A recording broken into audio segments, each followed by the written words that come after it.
સુરતના પાંડેસરા જયવીર ઇન્ડસ્ટ્રી એજન્ટના એક લૂમ્સમાં ખાતામાં લોખંડના સળિયાથી પતંગ પકડવા ગયેલા યુવાન હાઈટેશન લાઇનના લોકાળનો સળિયો અડી જતા કરંટથી મિત્રો હાલ સળગી ગયો તેવા સમાચાર પણ સામે આવ્યા. ખૂબ જ દુઃખદાયક સમાચાર છે, દરેક લોકો સુધી શેર કરજો. નમસ્કાર મિત્રો, સુરતમાં પતંગના કારણે એકનું મોત જ્યારે 2 લોકોની હાલત ગંભીર થઈ છે.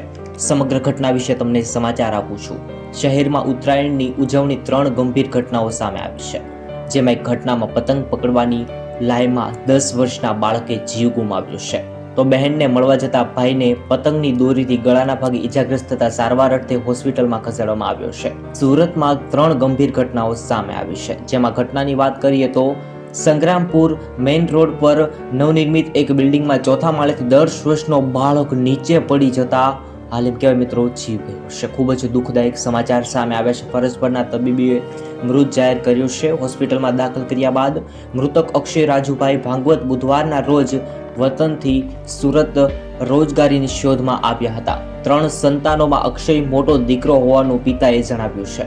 નવી બંધાતી બિલ્ડિંગમાં માતા પિતા મજૂરી કામ કરતા હોવાનું જાણવા મળ્યું છે. પિતાએ જણાવ્યું હતું કે પતંગ પકડવાની લાઈનમાં દીકરો 4થા માળેથી નીચે પટકાયો. મિત્રો, ખૂબ જ દુઃખદાયક સમાચાર સામે આવ્યા છે. દરેક લોકો સુધી આ વિડીયોને શેર કરજો, જેથી દરેક લોકો દર વર્ષે આમ ધ્યાન રાખે અને સેફટી રાખે પોતાની, અને શાંતિથી પતંગ ઉત્તરાયણની જે ઉજવણી છે તે કરે. આવી રીતે દરેક લોકો સુધી આ બીજી ઘટના જે છે તેની પણ વાત